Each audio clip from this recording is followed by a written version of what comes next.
நினைவு கூறுதலின் தியானங்கள் எனும் புஸ்தகத்திலிருந்து கெத்செமனே என்னும் தலைப்பின் கீழ் உள்ள பாடங்களை நாம் தியானிக்க இருப்பதினால் அதற்குரிய முதலாவது பாடமாக கெத்செமனேயில் வியாகுலம் என்னும் பாடத்தினை காணலாம். ரீப்ரிண்ட் நம்பர் 1801, ஏப்ரல் 1895, பக்கம் 711. தலைப்பு கெத்செமனேயில் வியாகுலம். ஆதார வசனம் மார்க் 14 அதிகாரம் 32 முதல் 42 வரை, மத்தேயு 26 அதிகாரம் 36 முதல் 46 வரை, லூக்கா 22 அதிகாரம் 39 முதல் 46 வரை மற்றும் யோவான் 18 அதிகாரம் 1 வசனம்.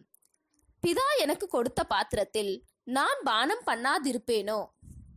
இந்த பாடத்தினுடைய துயரம் நிறைந்த காட்சிகளை நாம் பார்க்கையில் பயபக்தியுடனும் ஆழ்ந்த நன்றியுடனும் நம்முடைய பாரத்தையே அவர் சுமந்திட்டார் என்றும், நமக்கு சமாதானத்தை உண்டு பண்ணும் ஆக்கினை அவர் மேல் வந்தது என்றும், அவரது தழும்புகளினாலே நாம் சுகமானோம் என்றும் நினைவு கூறுவோமாக. ஒவ்வொரு கிறிஸ்தவனுக்கும் நன்கு பரிச்சயமான இச்சம்பவ பதிவானது விலையேறப்பெற்ற படிப்பினைகளுள்ள ஒன்றாகும். அதிலும் விசேஷமாக அவரது கிருபையினால் கர்த்தருடைய அடிச்சுவடுகளில் பின்தொடர்வதற்கு பிரயாசம் எடுக்கின்றவர்களாக இருப்பவர்களுக்கு விலையேறப்பெற்ற படிப்பினைகள் முழுக்க நிரம்ப பெற்ற ஒன்றாகும். நாம் புரிந்து கொள்வது என்னவெனில், ஒன்று, போதகர் தாம் காட்டி கொடுக்கப்படுவதற்கும் மற்றும் தமக்கு கடுமையான சோதனைகள் வருவதற்குமான தம்முடைய வேலை சமீபித்துள்ளது என்பதை உணர்ந்த போது அவர் முதலாவதாக சீஷர்களை தேற்றி அவர்களுக்கு ஆலோசனை கொடுத்து அவர்களுக்காக அவர்களோடு கூட ஜெபம் ஏறெடுத்த பிற்பாடு தேவனிடத்தில் ஜெபம் பண்ணுவதற்கும் அவரோடு ஐக்கியம் கொள்வதற்கும் தேவையான வேளையில் கிருபை பெற்றுக் கொள்வதற்கும் வேண்டி தனியான ஓர் இடத்தை தேடுவதே அவரது அடுத்த கட்ட உறுதியான உணர்வாய் காணப்பட்டது. இரண்டாவதாக, தம்முடைய சீஷர்களுக்கான அவரது அன்பையும் மற்றும் அவர்களது அன்பையும் அனுதாபத்தையும் திரும்ப பெற்றுக் கொள்ள வேண்டும் என்ற அவரது விருப்பத்தையும் நாம் கவனிக்கின்றோம். தம்முடையவர்களிடத்தில் அன்பு வைத்தபடியே முடிவு பரியந்தமும் அவர்களிடத்தில் அன்பு வைத்தார். மேலும் அவர் அவர்களை அன்பு கூர்ந்ததினாலும் அவர்களும் தம்மை அன்பு கூறுகிறார்கள் என்று அவர் அறிந்திருந்ததினாலும் தாம் ஜெபம் பண்ண போகிற இடத்தில் அவர்களும் தம்மோடு கூட விழித்திருந்து ஜெபம் பண்ணத்தக்கதாக அவர்கள் வருவதற்கு அனுமதித்தார். தம்முடைய இறுதி ஜெப வேலையானது காட்டிக் கொடுக்கப்படுபவனால் சடுதியாய் குறுக்கிடப்படாமல் காணப்படத்தக்கதாக வெளிக்காவல் புரியும் வண்ணமாக பேதுரு, யாக்கோப்பு மற்றும் யோவானை தவிர மற்ற அனைவரையும் தோட்டத்தின் நுழைவாயிலில் நிறுத்தி வந்தார். இந்த மூவருடன் கூட அவர் தோட்டத்திற்குள் வந்தார். அனலாயிருக்கும் சுபாவம் உள்ள இந்த மூவரிடத்தில் தேர்தலான அனுதாபத்தை அவர் கண்டதாக தெரிகின்றது மற்றும் விழுத்திருந்து ஜெபம் பண்ணுவதற்கான உண்மையான வேண்டுகோளை விடுத்தவராக அவர் அவர்களை விட்டு கல்லெறியும் தொலைவுக்கு போயுள்ளார். ஜெபம் பண்ணி கொண்டிருக்கையில் அவர் 3 தரம் எழுந்து, என் ஆத்மா மரணத்திற்கு ஏதுவான துக்கம் கொண்டிருக்கிறது என்று கூறி மனித அனுதாபத்தின் தொடுதலை பெற்றுக்கொள்ளத்தக்கதாக வியாகுலமான ஆத்மாவுடன் அவர்களிடத்தில் திரும்பி வந்தார். அவரை கொஞ்சம் நேரம் சோர்வுபடுத்தினதும் இரத்தத்தின் மாத்துளிகள் வியர்வையாய் வரும் அளவுக்கு கடுமையான அளவில் மனதிற்கும் நரம்பிற்கும் அழுத்தம் ஏற்படுத்துகிறதுமான துக்கமான வியாகுலமாக அது காணப்பட்டது. போதகர் இப்படி மனித அனுதாபத்தை விரும்பினது என்பது அவர் சார்பிலான பலவீனத்திற்கான அறிகுறி ஆகாது. அவருடைய சுபாவமானது கரடு முரடானதாகவோ விருப்பு வெறுப்பு அற்றதாகவோ வலி இழப்பு மற்றும் நிந்தனை தொடர்புடைய விஷயத்தில் உணர்வற்றதாகவோ இல்லை. அவர் தொடர்பு வைத்திருக்கும் நபர்கள் அவரது மகிமையான பூரணத்திற்கு வெகு கீழானவர்களாக காணப்பட்ட போதிலும் அவரது சுபாவமானது பெருமையானதாகவோ தம்மையே சார்ந்துள்ளதாகவோ மனித உதவியினின்று தம்மை பிரித்து விளக்குகின்றதாகவோ இல்லை. கிருபையாக அவர் கீழ்நிலையிலுள்ள மனித சாயலுக்கு தம்மை தாழ்த்தி கொண்டார் மற்றும் அவர்களை பிரியத்திற்குரிய சகோதரர் என்று கருதினார் மற்றும் அவர்களை குறித்து அவர் வெட்கப்படவில்லை. அவரது சுபாவமானது நுட்பமானதாகவும் அன்புள்ளவைகளை, நல்லவைகளை, உண்மையுள்ளவைகளை கூர்மையாய் உணர்ந்து கொள்ளுகிறதாகவும் இவைகள் அனைத்திற்கும் எதிர்மாறான வழியையும் கூட அதே அளவுக்கு உணர்ந்து கொள்ள முடிகிறதாகவும் காணப்பட்டது. மனிதனுடைய சீர்கேடும் மனிதனுடைய துயரங்களும் அவரது பூமிக்குரிய ஜீவிய காலம் முழுவதும் அவரை தொடர்ந்து வெகு பாரமாய் முழுமையாய் அழித்து இருந்திருக்க வேண்டும். ஆனால் இந்த பயங்கரமான வேளையிலோ ஒட்டுமொத்த உலகத்தினுடைய பாரங்களும் துயரங்களும் அவரது தோள்கள் மீது குவிக்கப்பட்டது. மற்றும் அவர் பாவி போன்று பாடுபட வேண்டும், மறிக்க வேண்டும். அதாவது உயிர்த்தெழுதலுக்காக பிதாவின் கிருபையை மாத்திரம் விசுவாசித்தவராக மறிக்க வேண்டும்.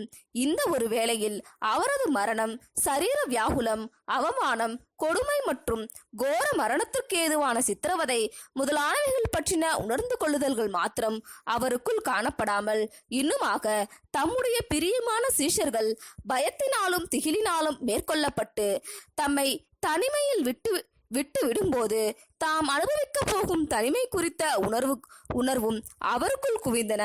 மற்றும் திரும்பிட முடியாத அளவுக்கான யூதாசினுடைய இழப்பும் யூத ஜாதியாருடைய நடவடிக்கை குறித்ததுமான கவலைகரமான நினைவுகளும் அவருக்குள் குவிந்தன. அவரது சொந்த ஜனங்கள் அவரை அசட்டை பண்ணி, இவர் இரத்தப்பழி எங்கள் மீதும் எங்கள் பிள்ளைகள் மீதும் வருவதாக என்று கூறினதன் மூலம் அவரது இரத்தப்பழியை தங்கள் தலைகள் மீது பெற்றுக்கொண்டனர். இதன் விளைவாக அவர்கள் மீது சீக்கிரத்தில் வரும் பயங்கரமான பெருந்துன்பத்தை அவர் முன்னறிந்தவராயிருந்தார். தம்முடைய பலியின் மூலமாக உலகத்திற்கு பாவத்திலிருந்தும் மரணத்திலிருந்தும் விடுதலையை தாம் பெற்றுக்கொள்வது வரையிலும் குற்றவாளியாய் காணப்பட்ட உலகமானது தொடர்ந்து தவித்து பிரசவ வேதனை பட்டு கொண்டிருக்க வேண்டும் என்பதானது அவரை பொறுப்பினுடைய பாரம் குறித்து உணர செய்தது. இதை ஓரளவுக்கு நம்மால் கணிக்க மாத்திரமே முடிகின்றதே ஒழிய முழுமையாய் புரிந்து கொள்ள முடியாது. இவைகள் அனைத்துடன் கூட பாவ நிவாரண நாளினுடைய நிழலான பலியின் மாதிரிக்கேற்ப தாம் ஏறெடுக்கப்பட வேண்டிய பலி தொடர்புடையதான நியாயப்பிரமாணத்தினுடைய ஒவ்வொரு எழுத்தின் உறுப்பும் பூரணமாயும் நிறைவேற்றப்பட வேண்டும் என்ற உண்மையை பற்றின அறிவும் அவருக்குள் இருந்தது. ஆசரிப்பு கூடார நிழல்கள் ஆங்கில பக்கம் 39, தமிழ் பக்கம் 43 பார்க்கவும். பணியில் ஏதாகிலும் ஒரு பாகத்தில் அவர் தவறி விட்டாரானால் தமக்கும் மனுஷர்களுக்குமான அனைத்தும் இழந்து போய்விட வேண்டியிருக்கும். அவர் பரிபூரண மனிதனாக காணப்பட்டாலும் கூட மாம்சமானது எவ்வளவுதான் பூரணமாயிருப்பினும் அது அவ்வேலையை சமாளிப்பதற்கு பொருத்தமானதல்ல. அந்த பயங்கரமான வேளையில் அவர் தனித்து காணப்படும் பொழுது திணற வைக்கும் இரவினுடைய இருளில் காப்பில்லாமல் தம்மை காட்டி கொடுக்கப்படுபவனுக்காக காத்திருக்கையில் தம்மை துன்புறுத்த போகிறவர்களின் சித்தமானது பகைமையினால் வெறியூட்டப்பட்டு சாத்தானுடைய ஆற்றலினால் நிறைந்திருக்க நமது கர்த்தர் எத்தகைய மன வலிமையுடன் காணப்பட வேண்டும். ஓ, உலகம் மற்றும் அவருடைய எதிர்காலமானது தராசில் எவ்வளவாய் நடுங்கினது. தெய்வீக உதவியில்லாமல் பரிபூரணமான மனித சுபாவம் கூட இத்தகைய ஒரு நெருக்கடியான நிலையை சமாளிக்க முடியாது. ஆகையால் உயிர்த்தெழுதலின் வாயிலாக தம்மை மரணத்தினின்று ரட்சிக்க வல்லவரை நோக்கி அவர் பலத்த சத்தத்தோடும் கண்ணீரோடும் விண்ணப்பம் பண்ணி ஜெபம் பண்ணினார். தேவையான ஆறுதலானது ஏசாயா தீர்க்கதரிசியின் வாயிலாக ஏசாயா 42:1 மற்றும் 7 வாயிலாக கொடுக்கப்பட்டது. இதன் மூலம் யெகோவா தேவன், இதோ நான் ஆதரிக்கிற என் தாசன், நான் தெரிந்து கொண்டவரும் என் ஆத்மாவுக்கு பிரியமானவரும் இவரே, என் ஆவியை அவர் மேல் அமர பண்ணினேன். அவர் புறஜாதிகளுக்கு நியாயத்தை வெளிப்படுத்துவார். அவர் இலக்கரிப்பதும் இல்லை, பதறுவதும் இல்லை. கர்த்தராகிய நான் நீதியின்படி உம்மை அழைத்து உம்முடைய கையை பிடித்து உம்மை தற்காத்து உம்மை ஜனத்திற்கு உடன்படிக்கையாகவும் ஜாதிகளுக்கு ஒளியாகவும் வைக்கிறேன் என்று கூறியுள்ளார். கெத்செமனேயின் பயம் கலந்த நெருக்கடியானது சகிப்புத்தன்மையின் ஆற்றல்களை அவைகளின் உச்சகட்ட அளவு வரையிலும் ஈடுபடுத்தின பிற்பாடு அவரது ஜெபமானது, இந்த பாத்திரம் என்னை விட்டு நீங்க கூடுமானால் நீங்கும்படி செய்யும், ஆகிலும் என் சித்தத்தின்படியல்ல உம்முடைய சித்தத்தின்படியே ஆக கடவது என்பதாக மாத்திரம் காணப்பட்டது. பாத்திரம் அவரை விட்டு நீங்க கூடாததா இருந்ததினால் தேவதூதன் வந்து அவருக்கு ஊழியம் புரிந்திட்டார். எப்படி ஊழியம் புரிந்திட்டார் என்பது எங்களுக்கு தெரியாது. எனினும் அநேகமாக வரவிருக்கும் மகிமை தொடர்புடையதான தீர்க்க தரிசன நிழல்களினாலும் வெளியேற பெற்ற வாக்குத்தத்தங்களினாலும் அவரது மனதினை புத்துணர்வடைய பண்ணியிருந்திருக்க வேண்டும். இந்த நிழல்களையும் வாக்குத்தத்தங்களையும் கொண்டு அடர்த்தியான இருளில் இருட்டானது அவரது ஆத்மாவை மூடி அவரது நம்பிக்கையை நெருக்கி மரணத்திற்கு ஏதுவான துக்கத்தை அவருக்கு கொண்டு வந்து விட்டதான அந்த வேளையில் அவரை தேற்றிடுவதற்கு சீஷர்கள் அவைகளை போதுமான அளவுக்கு புரிந்து கொள்ளவில்லை. யெகோவா தேவனே அவரை ஆதரித்தார். அவரது பரிசுத்த நாமத்திற்கு ஸ்தோத்திரம். அவரது வாக்குத்தத்தத்திற்கேற்ப அவரது தாசன் நிலைக்கிருப்பதுமில்லை, பதறுவதுமில்லை.